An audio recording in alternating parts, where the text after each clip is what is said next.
балаларга 12 жастан бастап көрүүгө уруксат берилген фильм.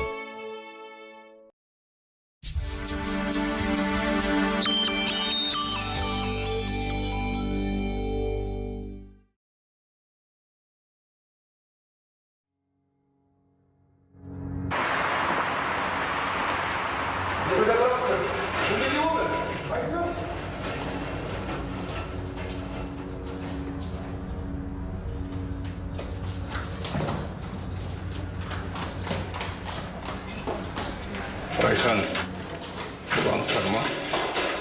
Иә. Тайжан Омарұлы, сіздің жағдайыңызда көп қобалжуға болмайды. Айттым ғой, үйге қайтыңыз деп. Жоқ, бәрі жақсы. Қазір басылады. Алаң болмаңыз. Тағы ауырды ма? Райхан, айттым ғой, бәрі дұрыс. Бәрі дұрыс дейді ғой. Көріп тұрмын ғой ауырып тұрған. Дәрі алып келейін бе? Иә, сөйтіңізші. Ауруды басатын дәрі-дәрмек бар ма? Ең күштісі болса. Ауруды басатын күшті дәрі дейді? Әке не болып қалды? Қызым.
Ей, бері келші. Мұнда не істеп жүрсің? Өле алмай жүрсің бе? Қорықпай келші деймін. Шаруа бар. Кел. Нартай, бері күнді көрсеңдер, маған айтыңдар деді. Тағы не айт? Олар сені іздеп жүр. Өш тестіп алыпты. Сондықтан бұл жерден тезірек кеткен жөн. Шынымды айтсам, әлі күнге дейін аман жүргеніңе таң қаламай. Ойлықпен берілмесін. Бұл ешқайда жатақханада ма? Білмеймін. Ойланшы. Бөлмесінде бір қағаздарды толтырып отыр. Оның назарын біраз уақытқа аударып аласың ба? Мен бей. Есіңе ауысқан ба? Керек болса өзің аудар. Қорықпашы мен. Міне, қара. Жоқ, Нартай білік қойса желкеміз жүр. Міне, үстен тағы да қосам. Тезірек ойла.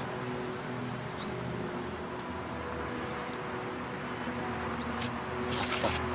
Барасың да Нартайдың бөлмесіне жарты сағат шығатындай жағдай жасайсың. Түсіндің бе? Содан кейін ақшаны аласың. Жақсы. Келуге мүмкіндік болса хабарласам. Көзіне түсіп қалма.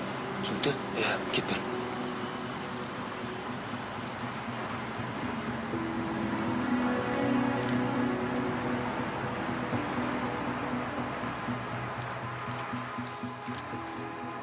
Райхан, бұл менің қызым Айару. Бұл кісі Райхан. Осында медбике болып қызмет етеді. Бұл кісімен мен бұрыннан бері таныспын. Сонымен не болды, әке? Жағдайыңыз нашарлап тұр ма? Жоқ, қызым. Таң атқалы басым ауырды. Дәл ішсем көмектеспеді. Ал кеудеңіз не үшін ұстап тұрсыз? Бүгін күн ыстық болды. Біздің бөлімше өте ыстық. Менің де күні бойы басым ауырды. Тайжан Омарұлы, мүмкін сізге дәрі егіп берейін. Содан соң үйге қайтыңыз. Жоқ. Мен отаның аяқталуын күтемін. Отаны 5 сағаттай жасайды. Бұл жерде жүргеннен не істейсіз бәрібір? Ота аяқталғаннан кейін өзім сізге хабарым беремін. Жүріңіз, Тайжан Омарұлы. Мен сізге дәрі егіп берейін. Содан соң аяру әкеңді үйге жеткізіп салшы.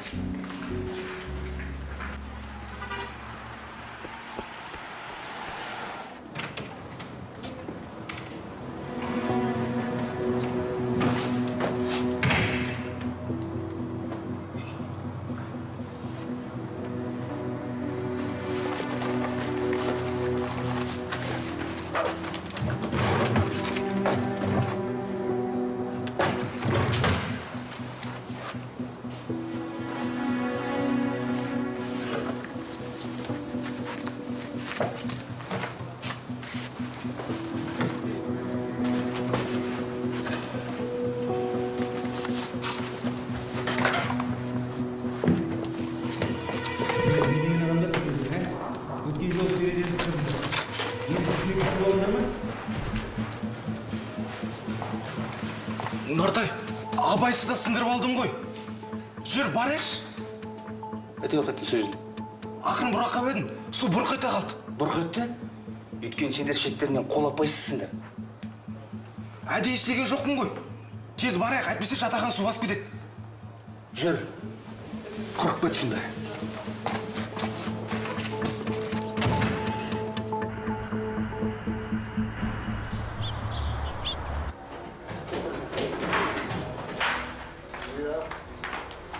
Сәлем. Сәлем. Аңсардың жағдайы қалай? Әкем бәрін айтты. Білмеймін. Ота жасап жатыр. Бізді ауруханада шығарып тастады. Қазір қуат құрылысын аламын да, қайтып ауруханаға барамын. Өкінішті. Бірақ сен уайымдама, бәрі жақсы болады. Білем, басқаша болу мүмкін емес. Ас үйдегілерге бутерброд жасауын сұрайын. Сен қарның ашқан шығар, қазір Жоқ, керек жоқ. Едіге, сен маған ренжіп қалдың ба? Не дегенің бәрі жақсы. Жоқ, жақсы емес. Өзгергеніңді көрмейді дейсің бе? Мүлде менімен сөйлеспей қойдың. Хабарлама жіберсем, жауап бермейсің. Назерке, кешірші. Ойым қазір басқа жақта. Жақсылап ойлануым керек. Ойланатын несі бар? Құдайға жалынып, аңсардың жазылып кетуін сұрауым керек. Мәселе ондай емес. Басқа не де болуы мүмкін? Қалай ойлайсың? Әкең дұрыс шешім қабылдады ма? Қандай шешім, мен айтасың? Қалай нені? Мені заңды түрде асырап алу туралы айтып тұрмын. Асырап алу? Иә. Түсінбедім, сонда сендерге мені асырап алу жайында ештеңе айтқан жоқ па? Сендермен ақылдасқан жоқ па?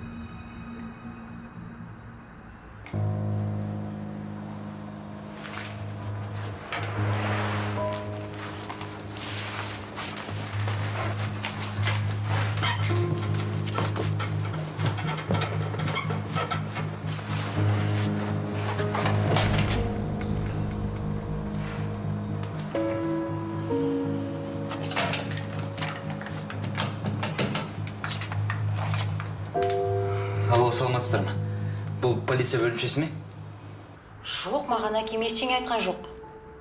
Бәлкім анаммен ақылдасқан шығар. Бірақ сен асырап алғысы келетін қызық екен. Сен ересек адамсың. Асырап алып қайтеді? Мен де солай ойлаймын. Бірақ Жолтай аға мені баяғыдан бері асырап алмақшы болған екен. Тек реті келмей жүрді. Білмеймін, мұнда бір гәп бар.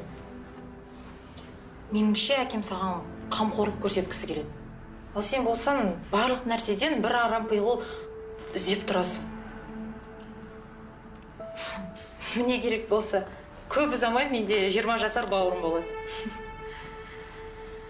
Әлі сенің бауырың болғым келмейді. Жарайды, мен кетуім керек. Ота сәтті өтсе екен. Аңсардың ес-түссіз жатқан мен үшін сондай қорқынышты. Иә, сен бекем бол. Бәрі жақсы болады. Көрде тұр. Сәлеметсіз бе? Сау болыңыз дегенім. Жарайды, мен кетуім керек. Сау бол.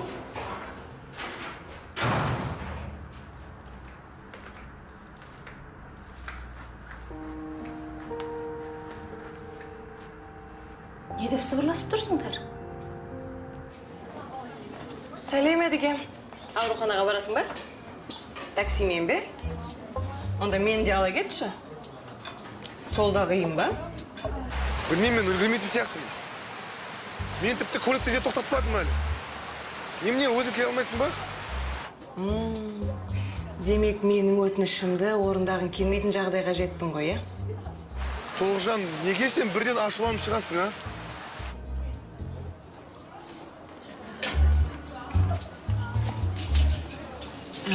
Маған тағы да біреу хабарласып тұр.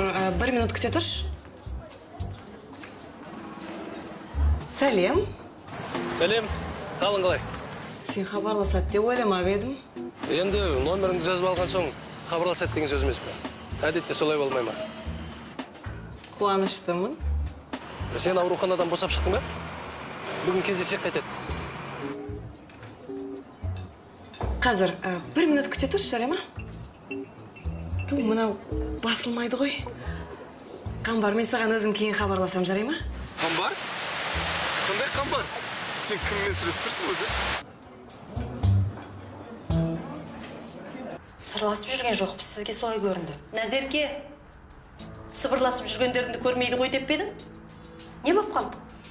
Кеше ғана едігені жақтырмай жүредің ғой. Бүгін шүйіркелесе қалыпсыңдар. Неге олай дейсің, анашым? Анаңнан да сыр жасырасың, е? Назерке, абай бол. Едіге жақсы жігіт, бірақ мен оған сене алмаймын. Ол біз үшін бөтен адам болып қалады. Асырап алғаннан кейін де ме? Немене? Түк білмеймін деп айтпаңызшы. Нені білмейді екем? Түсіндіріп айтшы маған. Әкем сізге шынымен де ештеңе айтқан жоқ па? Ол едігені асырап алмақшы. Едіге сен бе едің? Қамбар деген біздің жұмыстағы жігіт қой. Біздің мейрамхананың әкімгері. Мен саған айтып едім ғой, есіңде ме? Жоқ, есімде жоқ. Мен саған айтқам, ұмытып қалған шығарсың. Демалыс күні жұмысқа шығасың ба деп сұрап жатыр. Банкет екен, даяшылар жетіспейді. Банкет дейсің бе? Сонымен сен мен алып кетесің бе? Білмеймін. Үлгермейтін шығарып. Қарсылық білдірме. Жарты сағаттан кейін жатақхананың қасына кел.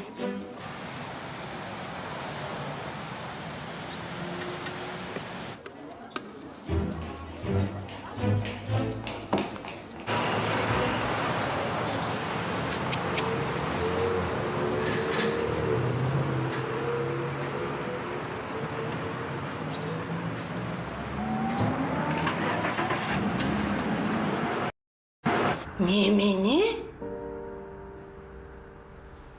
Жоқ. Бұл ақылға қонбайды. Бұл мүмкін емес. Мұны саған едік айтты ма? Иә? Ей, түс көргеннен сау ма? Дұрыс түсінбей қалған болар. Бұл мүмкін емес. Неге мүмкін емес? Ол ауруханада жүргенде әкем құжаттарды апарып беріпті. Сіз шынымен ештеңе білмейсіз бе? Әкем сізбен ақылдаспады ма не? Ақылдасты әрине. Бірақ біз әлі нақты бір шешімге келген жоқпыз. Тағы да талқылайтын бір мәселелер бар. Ал сен едіге екеуің мұны сөз қылып үлгердіңдер. Сабағыңа бармайсың ба? Неғып отырсың? Жарайды.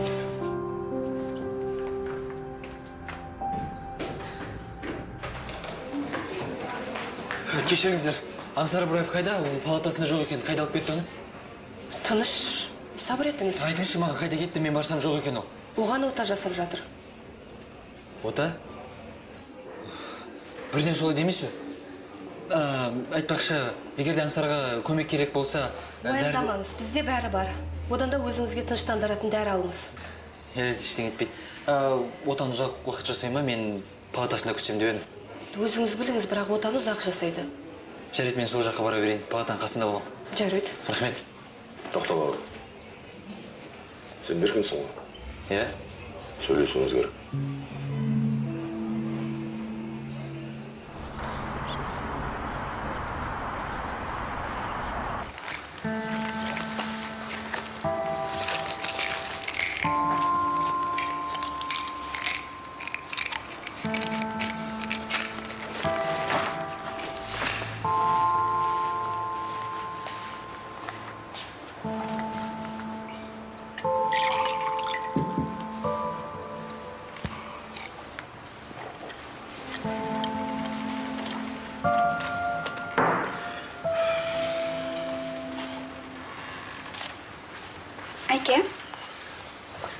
Ал кейбірден көмектесіп жібересіз ба?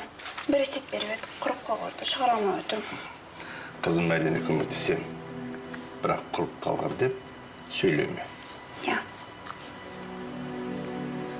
Жазбайды. Қызым, ана портфелде қалымсат бар, соны ал. Бірақ кейіп сөйлеме.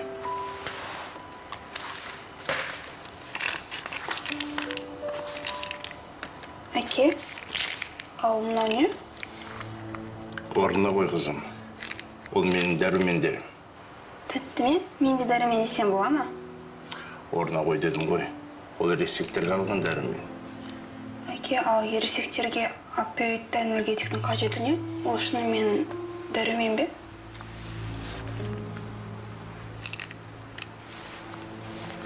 Демек, досыңа не болған сен де білмейсің. Өкінішке орай білмеймін. Бірақ аңсар үшін қатты уайымдап жүрмін. Себебі біз бала күнімізден бірге өстік. Бүгін де жатақханада бірге тұрамыз. Жатақханада? Анау жастар үйінде ме? Иә, жастар үйінде бірге тұрамыз. Бір бөлмеде. Ал аңсар сол күні өзін қалай ұстады? Әдеттегідей жақсы ұстады. А сен оны соңғы рет қашан көріп едің? Қателеспесем, оқиға болғанға дейін бір күн көрдім. Иә, бір күн бұрын. Бәлкім ол бір бұзақылармен шарысып жүрген шығар, сондай ештеңе байқаған жоқсың ба? Онда мүмкін есірткіге, ішімдікке өздігі бар шығар. Ондайға өздігі жоқ аңсардың. Қалай айтсам екен, аңсар өз күшімен ұшқыштар академиясын тапсырды. Ешқандай таныссыз оқуға түсті. Ол бала күннен тек қана кітапқа қызығады, кітапсыз өмір сүре алмайды деуге де болады.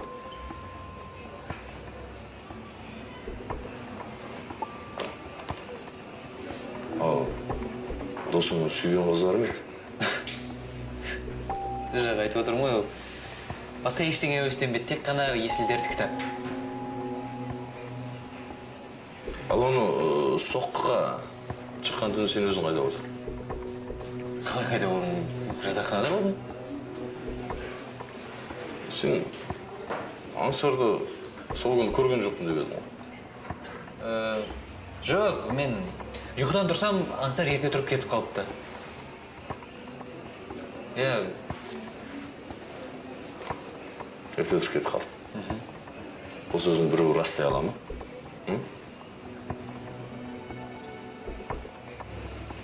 Қызым, бұл есте сақтау қабілетін жақсартатын дәрумен.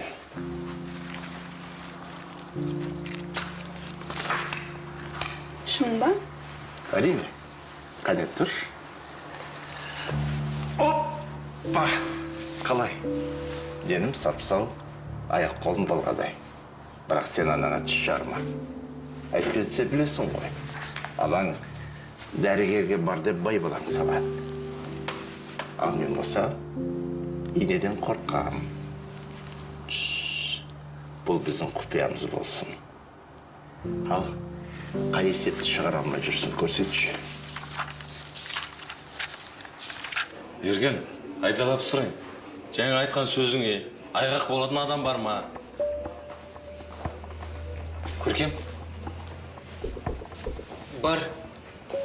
Көркем Омарова жатақханада бірге тұрамыз. Көркем аңсар тұрып кеткен түні мен сендермен бірге жатақханада болдым ғой, Сіз жатақханада тұрасыз ба? Аңсар тұрған кезде сіз сонда болдыңыз ба? Иә. Қасыңызда тағы кімдер болды? Ол кезде қасымда Тоғжан болды. Тоғжан Айжігітова және Едіге Саттаров болды. Ал Беркін ше? Беркін мүмкін жатақханада болғанда шығар. Бірақ мен ол көрген жоқ. Қалай көрмені? Көркем екеуміз кешке сөйлестік қой. Мүмкін сен есіңе шығып кеткен шығар. Беркін соңғы кезде жатақханаға өте сирек келіп жүр. Солай ма? Я жеке пәтер жалдап тұрады деп естідім. Солай емес пе? Көркем, сен оның өсек аян екенін білесің ғой? Басқа сұрақтарыңыз болмаса мен бара берейін. Жарайды, бара ғой. Тоқта, негізі Көркем біледі. Барлығын да білесің сен. Мен сол түні жатақханада бірге болдым. Тек маған ренжіп жүр. Өткен жақын арада жігіт тастап кетті оны. Иә, бұл күйзелісте жүр, сондықтан өтірік айтып тұр. Тоқта. Махаббаттарыңды өздерің шешерсіңдер. Менің асығыспен жұмысым бар. Ал сенімен кейін сөйлесеміз.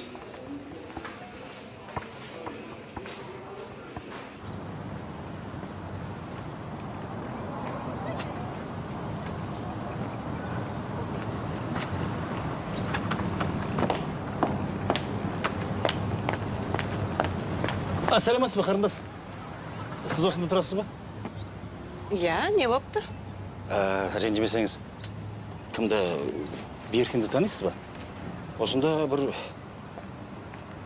2 ай бұрын көшіп келген. Беркінді ма? Иә, әрине танимын. Ол мен бір қабатта тұрады, бірақ қазір жатақханада жоқ.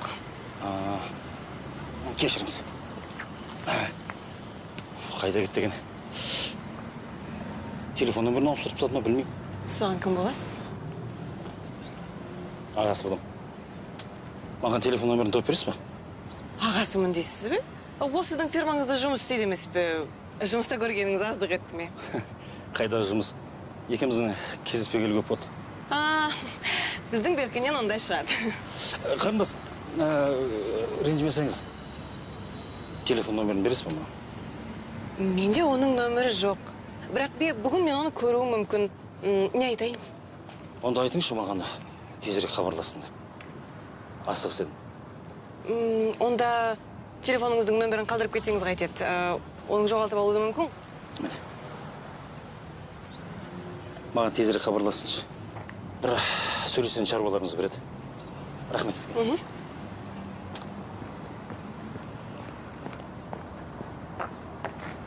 Неге олай дедің, Сонша не айтып, мен бар болған шындықты айттым. Сол тергеушіге шындық айтпауға болмайтын бе? Сені жоқтайды деп ойладың ба? Не сонда? Сержанға өтірік айтқанда, маған бір рет жақсылық жасай ма қалдың ба? Аңсарды ұрып кеткен түні сенің қайда болғаныңды білмеймін. Білгім де келмейді. Бірақ бір нәрсе анық. Мына менің өмірімді құртқан үшін сенен бір кек алатын мүмкіндік болса, мен міндетті түрде пайдаланамын.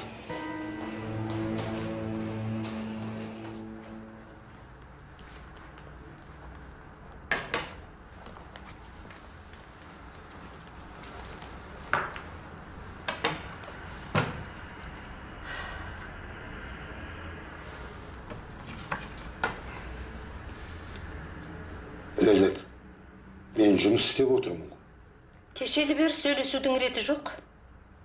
Алтын уақытыңның 1 минуты маған қисан қайтеді. Тағы қандай сұрақтар? Анау Анталиядағы пәтер жайлы ма? Айттым ғой мен саған. Пәтер сатып алмаймын. Пәтер емес. Әңгіме одан да маңыздырақ. Оны маған қашан айтайын деп едің? Не айтуым керек еді саған? Екеуміздің тағы да балалы болатынымыз жайлы. Мен ол жайлы білмейді екем. Ах, иә. Жеткізген екен ғой. Ләззат, оны мен саған кешке айтайын деп едім. Көнсең досы, көнбесең досы дейсің. Ләззат, түсінші. Біздің отбасымыз үшін бұл өте маңызды. Мен саған бәрін асықпай айтайын деген. Бұның үстіне Едіге әлі келісімін берген жоқ. Едігенің келісімі күтесің. Ал маған бір ауыз айтуға болмай ма? Жолтай, 2 балаң бар емес пе? Саған оның не қажеті бар? Болды. Менің айтқаным айтқан. Едігені асырап алам дедің бе? Ендеше асырап алам. Ол онсыз да осы үйде тұрып жатқан жоқ па? Оны заңды түрде асырап алудың не қажеті бар? Оның ресми түрде менің ұлым болғанын қалаймын. Сонымен, мына жиған тергеніңнің барлығын соған мұра етіп қалдырасың ғой. Кімге қалдыратынды сенен сұрамаймын. Оны мен шешем. Едігеге қалдырым десе қалдырам. Заң жүзінде оны асырап алып, отбасымыздың толыққанда мүшесі еткім келеді.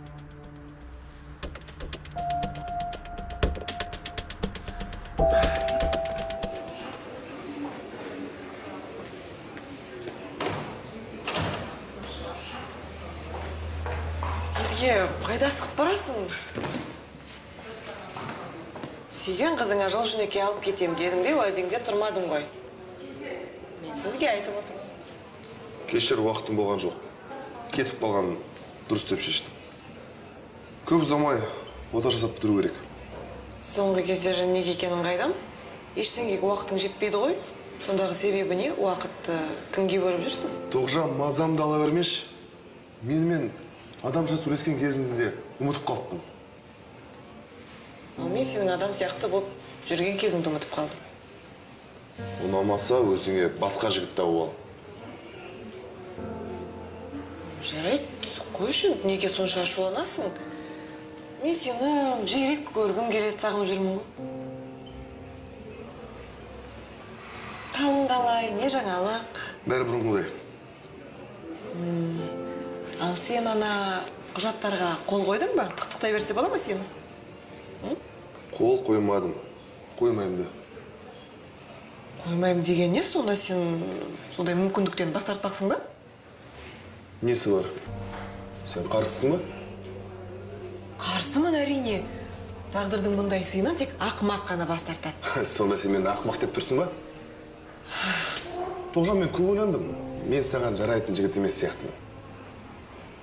Қойшы, жай салғаным ғой, сен ренжіп қалдың ба? Ренжіген жоқпын. Біраз уақыт үзіліс жасақ қайтеді. Тоғжан, түсінші, бұл өмірге бәрі ақшаға тіреліп қалған жоқ. Және сенің қалауың бойынша өз өмірімді ауыстыратын зауқым жоқ. Тағы айтарым, екеуміз тіл табыса алмай жүрген сияқтымыз. Сен есің дұрыс па осы? Сен Талдықорғанның келімсегі мені тастап кетпексің бе? Болды, қойш енді. Ұрыс керістен шашадым мен. Біраз уақыт үзіліс жасайықшы. Жарайды, мен кетуім керек. Ансардың жағдайым жүріп келейін.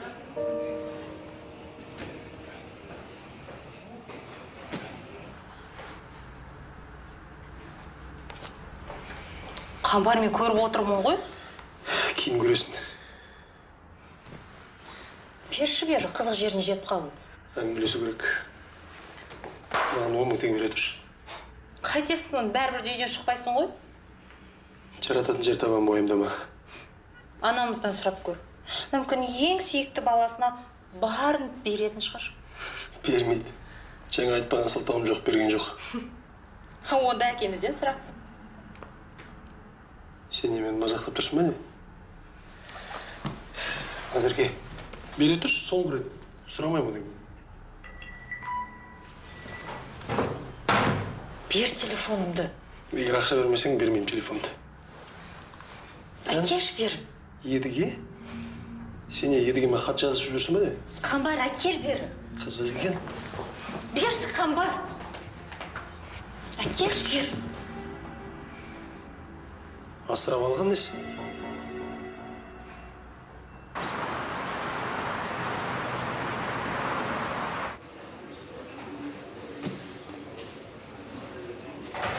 Қатты айтқан сияқты ұйқырым. Саған не керек? Ештеңе? Желешен жүрім. Негізі Тоғжан екеуміз қатты ұқсаспыз. Білесің бе? Нені айтасың? Енді екеуміз де, сен де, мен де сүйікіміз тастап көр. Ештеңе етпес, ашуы басылар. Айтпақшы, сен нағыз суайт екенсің ғой. Не бе? Бүгін жатақханаға бір адам келді. Байқауымша, сен бір айдан бері бәрімізді алдап жүрген сияқтысың ғой. Кім, полиция қызметкері ме? Неге полиция қызметкері? Сенің ағаң. Сұңғақ бойлы, байсалды кісі екен. Ағама не керек екен? Мен қайдан білем? Сен іздеп жүр, көрмегелі біраз уақыт болды деді. Сондықтан менің әңгімемді тыңдағанша өзіңнің шаруаларыңды реттеп ал. Осы сенің қыстырылыспайтын жерің жоқ екен? Не болып жатқан айтшы маған. Әкем Едігені асырап алмақшы. Ол Едіге көрсетерін көрсетеді әлі. Оның не қатысы бар? Асырап алғысы келіп жүрген біздің әкеміз. Ал Едіге оны қаламайтын да сияқты. Сен соның сүттен ақ судан таза болғанда сене қалдың ба? Ертең асырап алған соң өзгеріп шыға келеді. Әйтеуір маған кедергі жасап жүрген жоқ. Рас па? Қарындасым, сен қашаннан бері Едігені қорғаштайтын болғансың? Әлде ғашық болып қалғаннан соңмысың?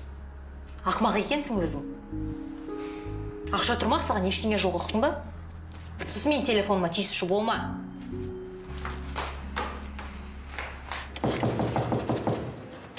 Бұл кім тағы?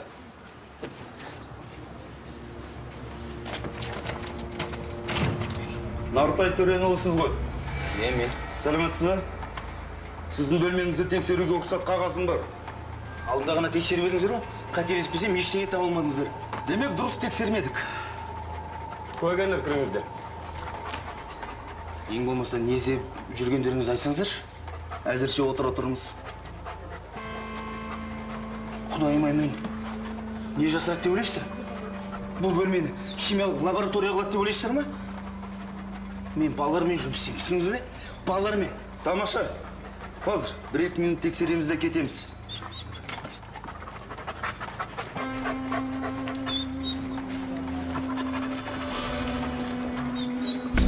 Ал мынау не нәрсе? Бұл менікі емес. Мен бұл пакетті бірінші рет көрдім. Куәгерлер, стөлдің қасына жақындаңыздар. Айттым ғой, бұл менікі емес. Біреу әдейі тастап кеткен. Оны тергеушіге айтасыз. Сенбесеңіздер, саусақтың ізін алыңыздар. Бұл пакет менікі емес. Қазір акт толтырамыз. Сізді бөлімшеге алып кетеміз.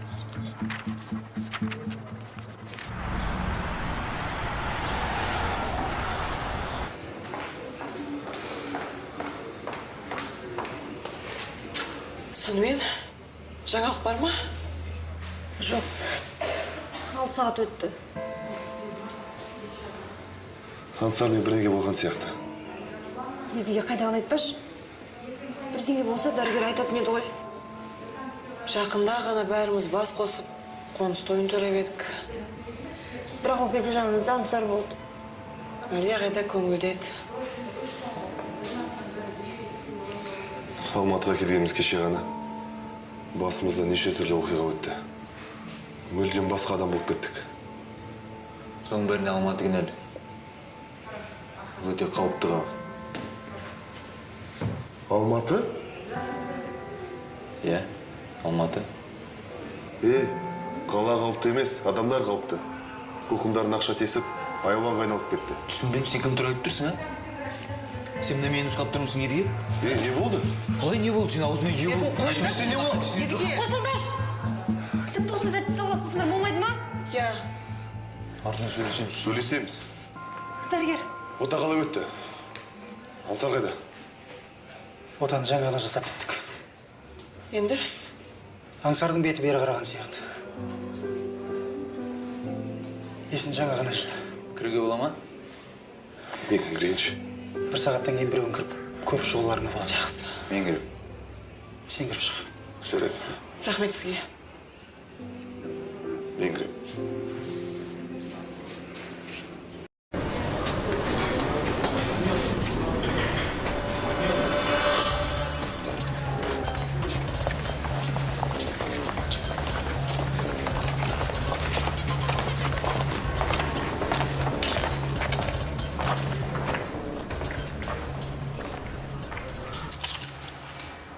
Қызым, мында жерің жақшы. Бәрекелді. Әке, Ермек Тұмарұлы деген кісі хабарласып жатыр. Ол кім? Ермек? Ол қызым менің жұмыстағы әріптесім ғой. Шай қойшы, шөлдеп кетті. Жаңа ғана шай ішесіз бе дегенінде жоқ дедіңіз ғой? Енді ешкім келіп кетті. Бара ғой.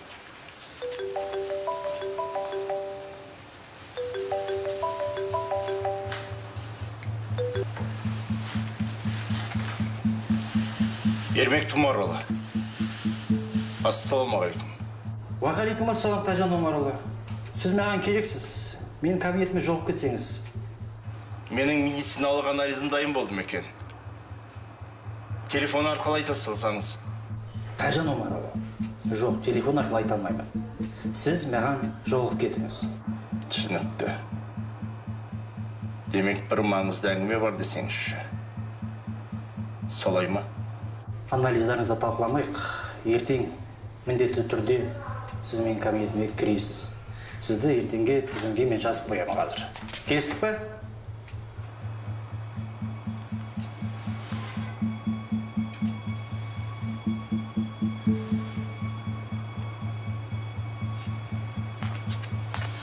Қазір шай дайын болады, әке. Сіз асығыссыз ба? Әлде тағы да гүл жасаймыз ба? Жоқ.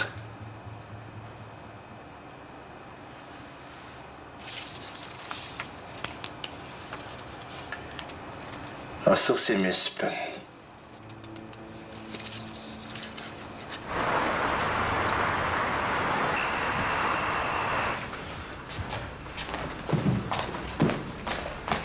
Бәрін топырлап қайда келесіңдер? Біз оң досымыз. Рұқсатты маған ғана берді. Солай ма? Мен бір адамға рұқсат бердім. Қалғандарын босаттыр. Көркем ренжімеш. Шығыңдар.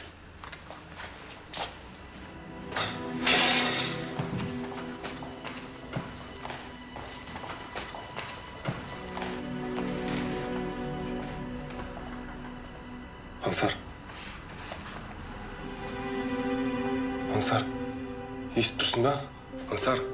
Ол мен естіп тұр ма? Жоқ, қойырмаш. Абайла басып кетпе. Сен бір-екі минут отыр да, содан кейін босат. Оның мазасын ала берме. Жарайды. Дей ма? Ал басындағысы не? Ауыр отадан кейін сондай болады. Бауырым, жағдайың қалай? Жаман емес. Жалғыз жүрсің ба? Жоқ, қалғандары дәлізде күтіп тұр. Әбден бізді шошыттың ғой. Не үшін жалғыз бардың ол жерге? Өлтіріп кетсе не сөз едік? Мені күт деп айттым ғой саған. Ашуланбаш, басым ауырады. Басым ауырады дейді ғой. Батыр болған түрің. Аңсар, тым болмаса, не болған есіңде ме? Онда... Не болды, Аңсар? Айтшы. Болды. Босат. Аға, 2 минут әлі өткен жоқ қой. Көріп тұрсың ғой, әрің сөйлеп жатыр. Оған тыныштық керек. Аңсар, бәрі сосын айтып берерсің онда. Жарайды. Сәлем ет. Жақында бәріміз келеміз. Енді сені ешқашан жалғыз тастамаймыз. Басымай.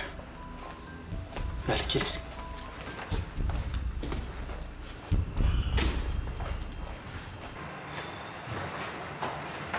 Иә, өмір бетпақтарынан жолы болады. Немене ғана едіге кіріп кетті? Енді не? Сенің кіруің керек пе еді? Едіге мұнда қанша уақыт жүрген білесің бе? Айналайын. Сол едігеге келе бер. Аңсардың жағдайы жақсарып кетті ма? Бірден өзгерді ма? Кейбіреулермен салыстырғанда едігенің Аңсарға шынымен де жаны ашып жүр. Әрине. Көркем, бағана ғана өзің ұрыспаңдар деп едің ғой.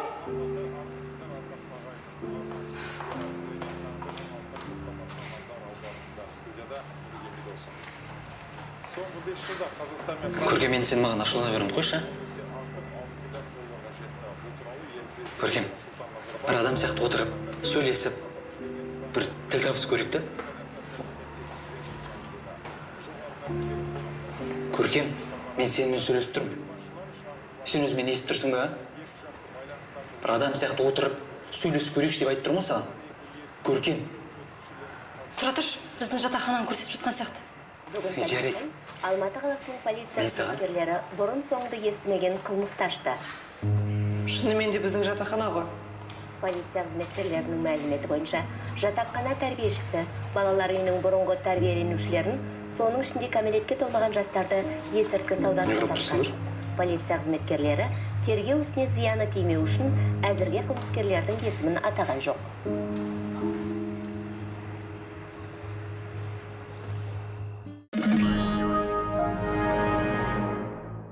Балаларға 12 жастан бастап көруге рұқсат берілген фильм.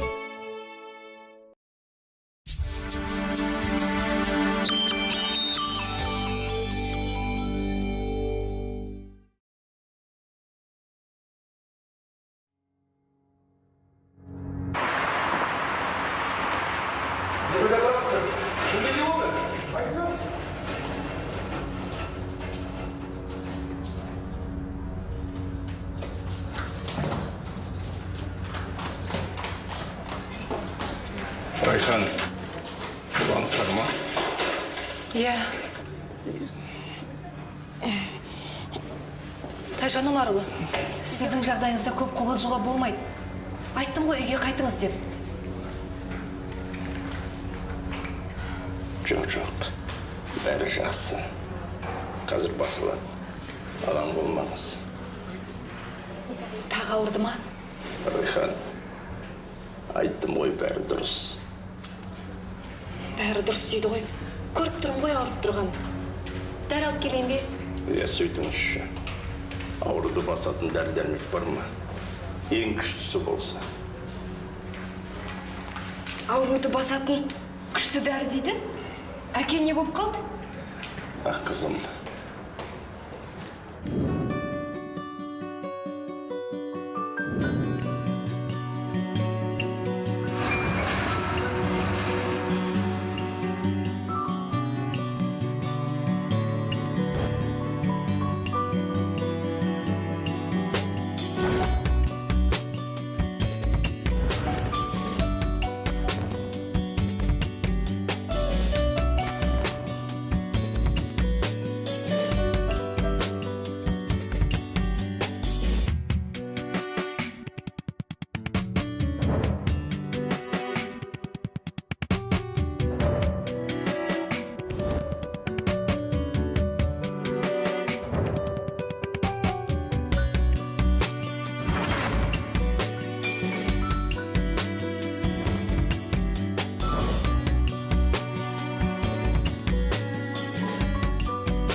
Ей, бері келші.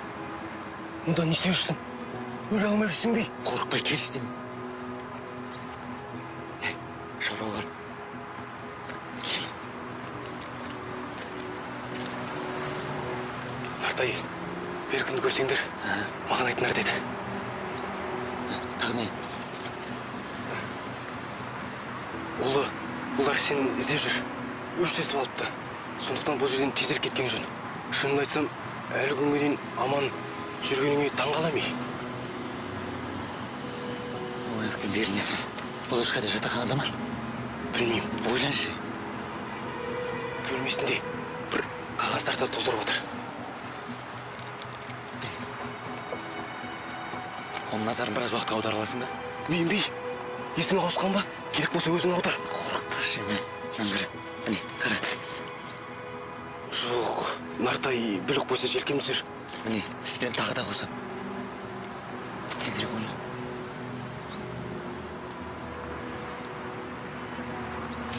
Асықпа. Барасың да, Нартайдың бөлмесінен жарты сағат шығатындай жарта жүрсесің. Түсіндің, содан кейін ақшаны аласың. Жақсы. Келуге мүмкіндік болса хабарласам. Көзіне түсіп қалма. Түсінікті? Кет бір.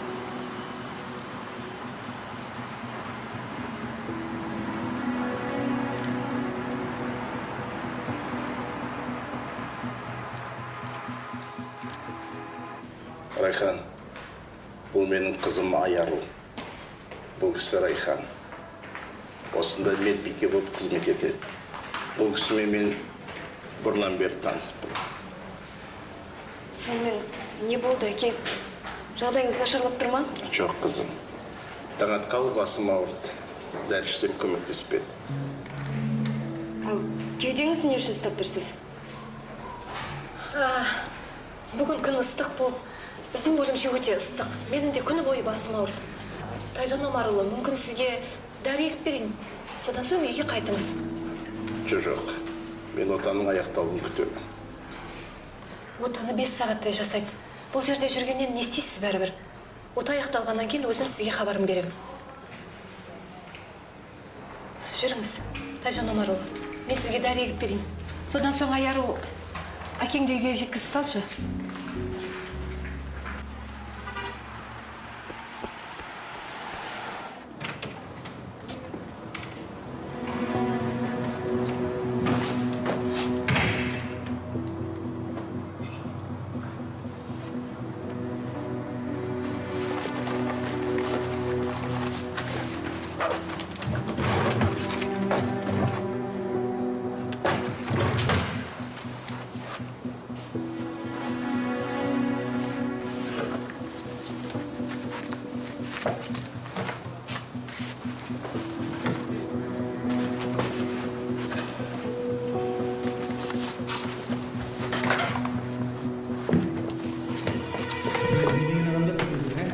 Өткен жолы терезесі кірді.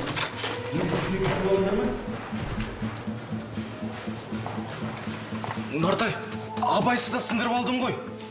Жүр, барайықшы. Әйтеуір қайтты сөзін. Беді ғой, сондағы себебі не? Уақытты кімге бөліп жүрсің? Тоғжан, мазамды ала бермеш. Менімен адамша сөйлескен кезінде ұмытып қалыппын. Ал мен сенің адам сияқты болып жүрген кезіңді ұмытып қалдым. Ұнамаса өзіңе басқа жігіт тауып ал. Жарайды, қойшы, неге сонша ашуланасың? Мен сені жиірек көргім келеді, сағынып жүрмін ғой. Қалың қалай, не жаңалық? Бәрі бұрынғыдай. Ал сен ана құжаттарға қол қойдың ба? Құттықтай берсе бола ма сені? Қол қоймадым. Қоймаймын да. Қоймаймын деген не? Сонда сен сондай мүмкіндіктен бас тартпақсың ба? Несі бар? Сен қарсысың ба? Қарсымын әрине. Тағдырдың бұндай сыйынан тек ақымақ қана бас тартады. Сонда сен мені ақымақ деп тұрсың ба? Тоғжан, мен көп ойландым. Мен саған жарайтын жігіт емес сияқтымын. Қойшы, жайта салғаным ғой, сен ренжіп қалдың ба? Ренжіген жоқпын. Біраз уақыт үзіліс жасақ қайтеді. Тоғжан, түсінші, бұл өмірге бәрі ақшаға тіреліп қалған жоқ. Және сенің қалауың бойынша өз өмірімді ауыстыратын зауқым жоқ. Тағы айтарым, екеуміз тіл табыса алмай жүрген сияқтымыз. Сенің есің дұрыс па осы? Сен Талдықорғанның келімсегі мені тастап кетпексің бе? Болды, қойш енді. Ұрыс керістен шаршадым мен. Біраз уақыт үзіліс жасайықшы. Жарайды, мен кетуім керек. Ансардың жағдайын жүріп келейін.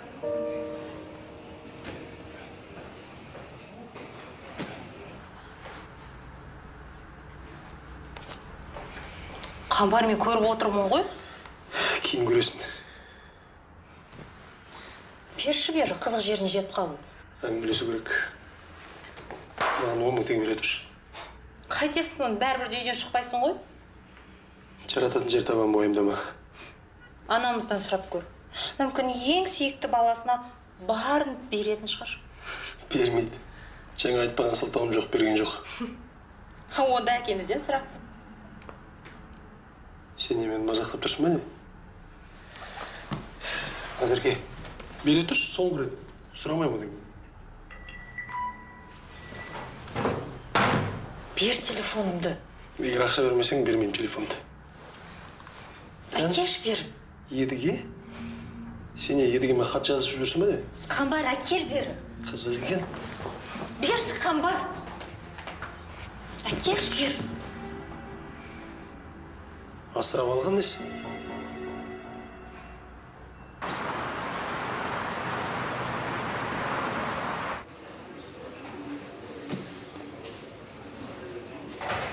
Қатты айтқан сияқты ой құрым.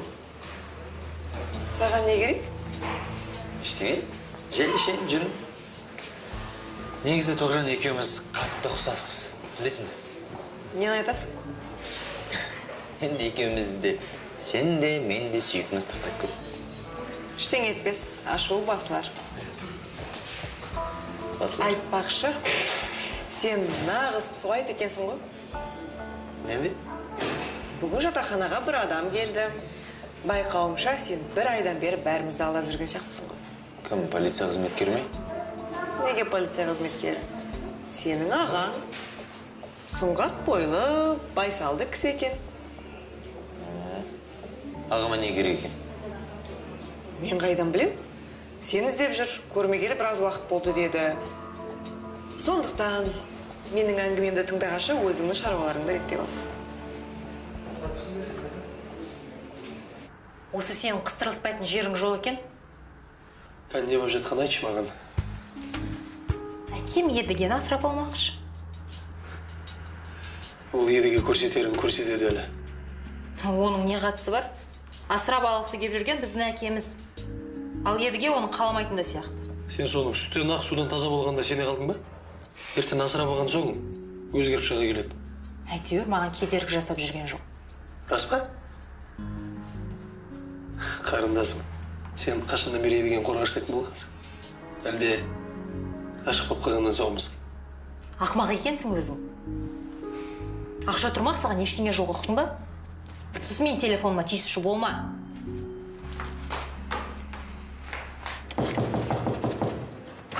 Ол кім тағы?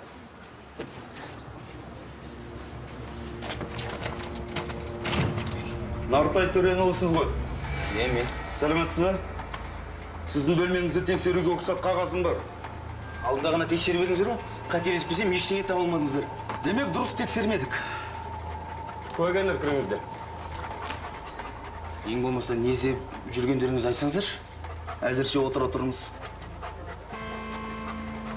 Құдайым-ай, мен не жасады деп ойлайсыздар? Бұл бөлмені химиялық лаборатория қылады деп ойлайсыздар ма? Мен балалармен жұмыс істеймін, түсініңіз бе? Балалармен. Тамаша. Қазір 1-2 минут тексереміз де кетеміз.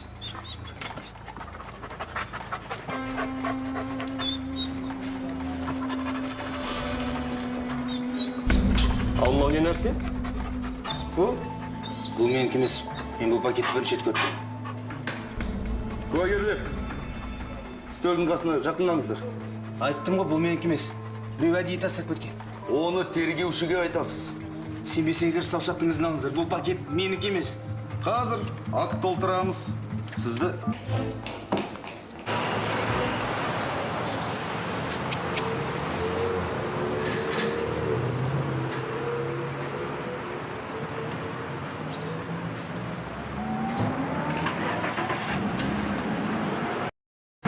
Немене?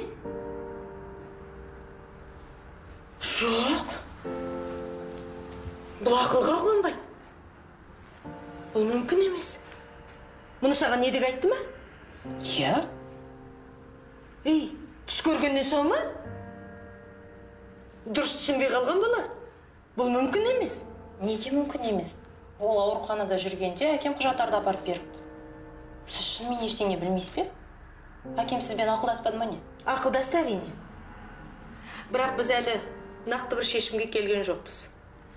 Тағы да талқылайтын бір мәселелер бар. Ал сен едіге екеуің мұны сөз қылып үлгердіңдер. Сабағыңа бармайсың ба? Неғып отырсың?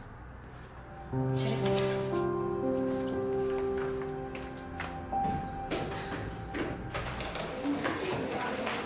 Кешіріңіздер, Аңсар Ыбыраев қайда? Ол палатасында жоқ екен. Қайда алып кетті оны? Тыныш, сабыр етіңіз. Айтыңызшы маған, қайда кетті? Мен барсам жоқ екен ол. Оған ота жасап жатыр. Ота? Бірден солай демейсіз бе?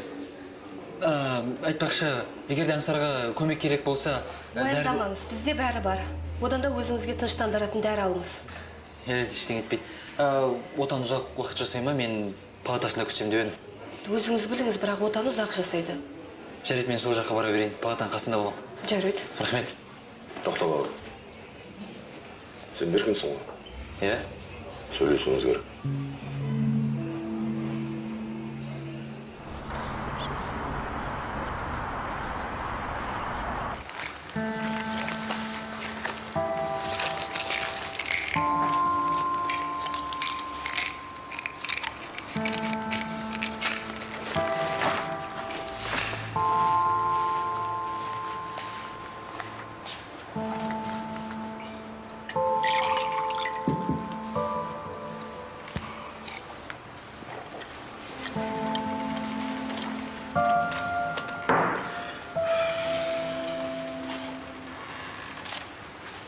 Әке,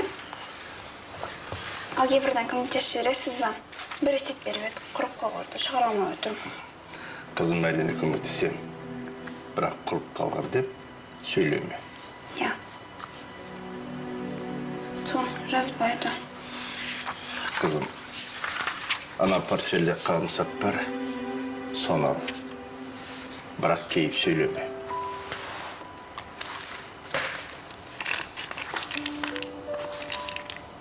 Әке, ал мынау не? Орнына қой, қызым. Ол менің дәрумендерім. Тәтті ме? Мен де дәрумен десем бола ма? Орнына қой дедім ғой. Ол ересектерге алған дәрумен. Әке, ал ересектерге опиоидті энергетиктің қажеті не? Ол шынымен дәрумен бе?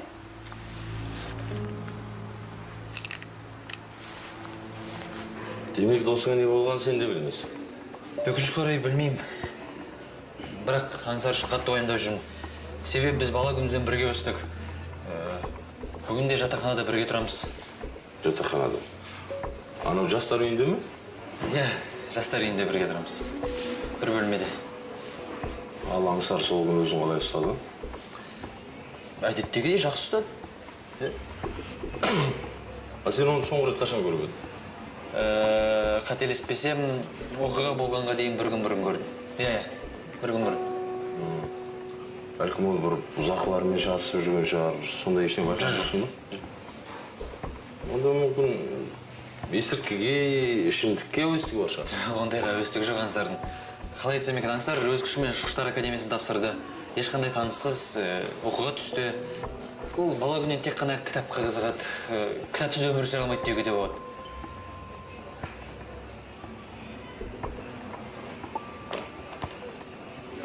Ал досыңның сүйген қызы бар ма еді? Жоқ, айтып отырмын ғой, ол басқа ештеңе әуестенбеді, тек қана есілдерді кітап. Ал оны соққыға шыққан түні сен өзің қайда болдың? Қалай қайда болдың? Жатақханада болдым. Сен аңсарды сол күні көрген жоқпын деп едің ғой? Жоқ, мен ұйқыдан тұрсам, аңсар ерте тұрып кетіп қалыпты. Иә. Ерте тұрып кетіп қалды. Бұл сөзін біреу растай ала ма?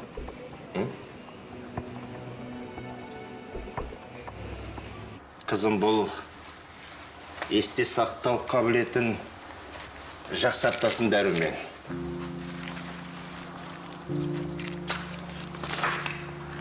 Шын ба?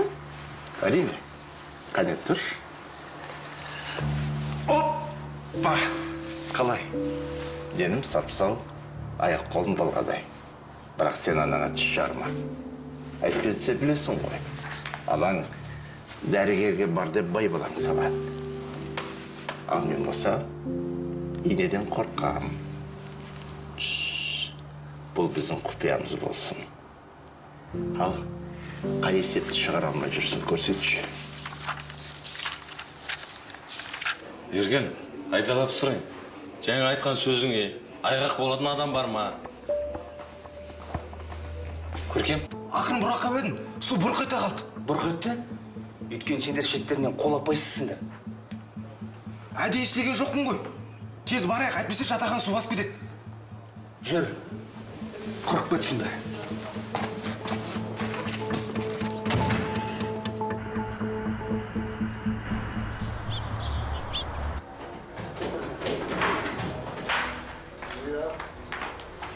Сәлем.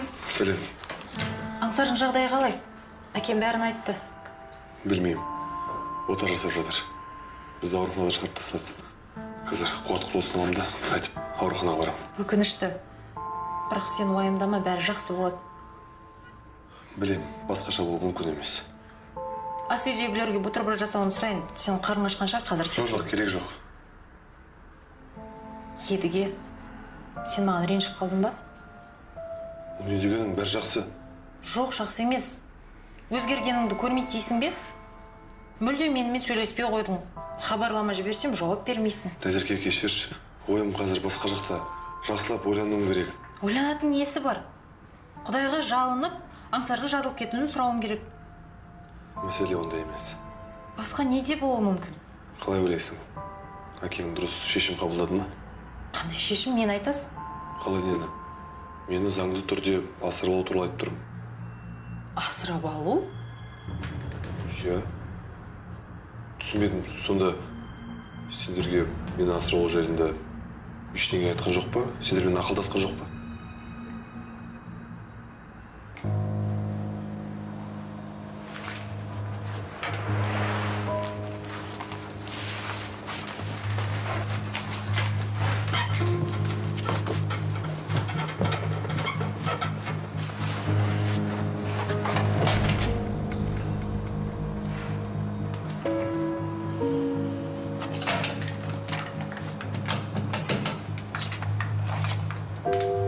Алло, саламатсыздар ма? Бұл полиция бөлімшесі ме? Жоқ, маған әкем ештеңе айтқан жоқ. Бәлкім анаммен ақылдасқан шығар. Бірақ сен асырап алғысы келетін қызық екен. Сен ересек адамсың. Асырап алып қайтеді? Мен де солай ойлаймын. Бірақ Жолтай ағам мені баяғыдан бері асыра алмақшы болған екен. Тек реті келмей жүрді. Білмеймін, мұнда бір гәп бар. Меніңше әкем саған қамқорлық көрсеткісі келеді. Ал сен болсаң, барлық нәрседен бір арам пиғыл іздеп тұрасың. Міне керек болса, көп ұзамай менде 20 жасар бауырым болады. Дәл сенің бауырың болғым келмейді. Жарайды, мен кетуім керек. Ота сәтті өтсе екен. Аңсардың ес-түссіз жатқан мен үшін сондай қорқынышты. Иә, сен бекем бол. Бәрі жақсы болады. Көрде тұр. Сәлеметсіз бе? Сау болыңыз дегенім. Жарайды, мен кетуім керек. Сау бол.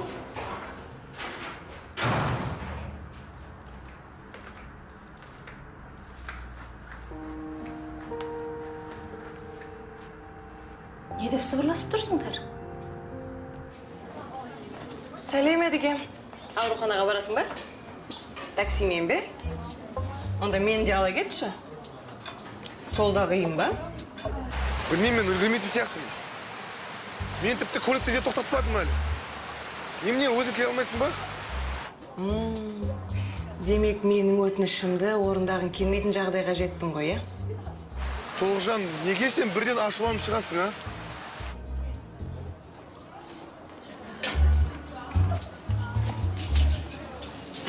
Маған тағы да біреу хабарласып тұр. 1 минут күте тұрш. Сәлем. Сәлем, қалың қалай? Сен хабарласады деп ойламап едім. Енді номеріңді жазып алған соң хабарласады деген сөз емес пе? Әдетте солай болмай ма? Қуаныштымын. Сен ауруханадан босап шықтың ба? Бүгін кездесек қайтеді. Қазір 1 минут күте тұрш, жарай ма? Мынау басылмайды ғой. Қамбар, мен саған өзім кейін хабарласам, жарай ма? Қамбар? Қандай Қамбар? Сен кіммен сөйлесіп тұрсың өзі? Сырласып жүрген жоқпыз, сізге солай көрінді. Назерке, сыбырласып жүргендеріңді көрмейді ғой деп педің? Не боп қалдың? Кеше ғана едігені жақтырмай жүредің ғой. Бүгін шүйіркелесе қалыпсыңдар. Неге олай дейсің, анашым? Анаңнан да сыр жасырасың, иә? Назерке, абай бол. Едіге жақсы жігіт, бірақ мен оған сен алмайым. Ол біз үшін бөтен адам. Бөтен адам болып қалады. Асырап алғаннан кейін де ме? Немене? Түк білмеймін деп айтпаңызшы. Нені білмейді екем? Түсіндіріп айтшы маған. Әкем сізге шынымен де ештеңе айтқан жоқ па? Ол едігені асырап алмақшы. Едіге сен бедің?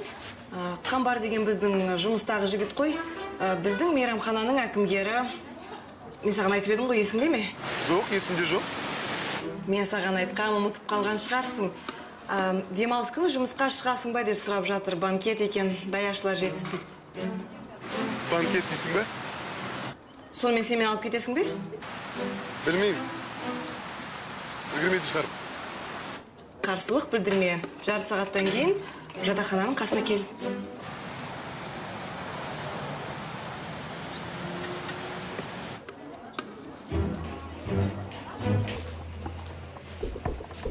Бар. Көркем Омарова жатақханада бірге тұрамыз. Көркем аңсарды ұрып кеткен түні мен сендермен бірге жатақханада болдым ғой, иә? Сіз жатақханада тұрасыз ба? Аңсарды ұрған кезде сіз сонда болдыңыз ба? Иә. Қасыңызда тағы кімдер болды? Ол кезде қасымда Тоғжан болды. Тоғжан Айжігітова және Едіге Саттаров болды. Ал Беркін ше? Беркін мүмкін жатақханада болған да шығар. Бірақ мен алып келген жоқ. Қалай көрмені, Көркем екеуміз кешке сөйлестік қой. Мүмкін сенің есіңнен шығып кеткен шығар. Беркін соңғы кезде жатақханаға өте сирек келіп жүр. Солай ма? Я жеке пәтер жалдап тұрады дейсің. Солай емес пе? Көркем, сен оның өсек аян екенін білесің ғой? Басқа сұрақтарыңыз болмаса мен бара берейін. Жарайды, бара ғой. Тоқта, негізі Көркем біледі. Барлығын да білесің сен. Мен сол түні жатақханада бірге болдым. Тек маған ренжіп жүр. Өткен жақын арада жігіт тастап кетті оны. Я, бұл күйзелісте жүр, сондықтан өтірік айтып тұр. Тоқта. Махаббаттарыңды өздерің шешерсіңдер. Менің асығыспен жұмысым бар. Ал сенімен кейін сөйлесеміз.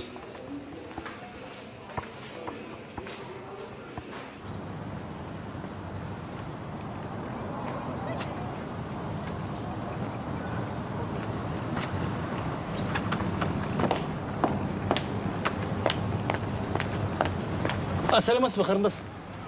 Сіз осында тұрасыз ба? Иә, не бопты? Ренжімесеңіз, кімді Беркінді танисыз ба? Осында бір 2 ай бұрын көшіп келген. Беркінді ма? Иә, әрине танимын. Ол менімен бір қабатта тұрады, бірақ қазір жатақханада жоқ. Кешіріңіз. Қайда кетті екен? Телефон нөмірін алып сұрып тастады ма, білмеймін. Соған кім боласыз? Ағасы болам. Маған телефон нөмірін тауып бересіз ба? Ағасымын дейсіз бе? Ол сіздің фирмаңызда жұмыс істейді емес пе? Жұмыста көргеніңіз аздық етті ме? Қайдағы жұмыс? Екеуміздің кездеспегелі көп болды. Біздің Беркінен ондай шығады. Қарындас, ренжімесеңіз, телефон нөмірін бересіз ба маған? Менде оның нөмірі жоқ. Бірақ бүгін мен оны көруім мүмкін. Не айтайын? Онда айтыңызшы маған тезірек хабарласын деп. Асығыс едім. Онда телефоныңыздың нөмірін қалдырып кетсеңіз қайтеді. Оның жоғалтып алуы мүмкін? Міне. Маған тезірек хабарласыншы. Бір сөйлесен шаруаларыңыз береді. Рахмет сізге.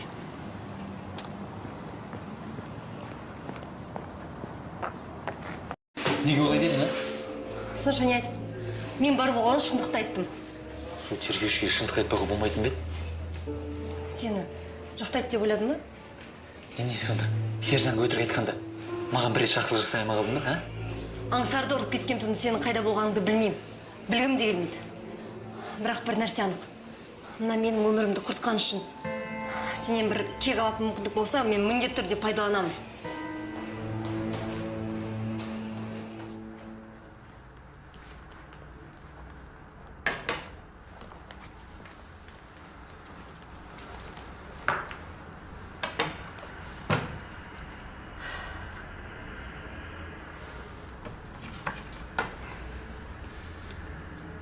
Ләззат, мен жұмыс істеп отырмын. Кешелі бер сөйлесудің реті жоқ. Алтын уақытыңның 1 минуты маған қисан қайтеді. Тағы қандай сұрақтар? Анау Анталиядағы пәтер жайлы ма? Айттым ғой мен саған. Пәтер сатып алмаймын. Пәтер емес. Әңгіме одан да маңыздырақ. Оны маған қашан айтайын деп едің? Не айтуым керек еді саған? Екеуміздің тағы да балалы болатынымыз жайлы. Мен ол жайлы білмейді екем. Ах, иә. Жеткізген екен ғой. Ләззат, оны мен саған кешке айтайын деп едім. Көнсең досы, көнбесең досы дейсің. Ләззат, түсінші. Біздің отбасымыз үшін бұл өте маңызды. Мен саған бәрін асықпай айтайын деген. Оның үстіне Едіге әлі келісімін берген жоқ. Едігенің келісімі күтесің. Ал маған бір ауыз айтуға болмай ма? Жолтай, 2 балаң бар емес пе? Саған оның не қажеті бар? Болды, Ләззат. Менің айтқаным айтқан. Едігені асырап алам дедім бе? Ендеше асырап алам. Ол онсыз да осы үйде тұрып жатқан жоқ па? Оны заңды түрде асырап алудың не қажеті бар? Оның ресми түрде менің ұлым болғанын қалаймын.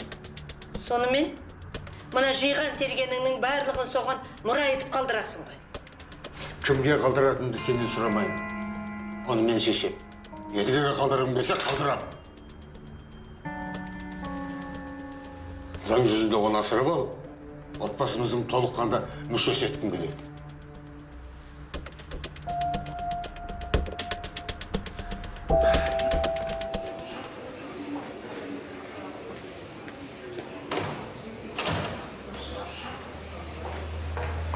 қайда асығып барасың?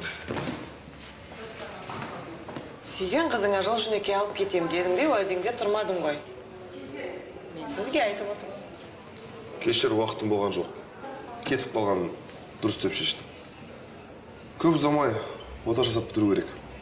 Соңғы кезде неге екенін қайдам? Ештеңеге уақытың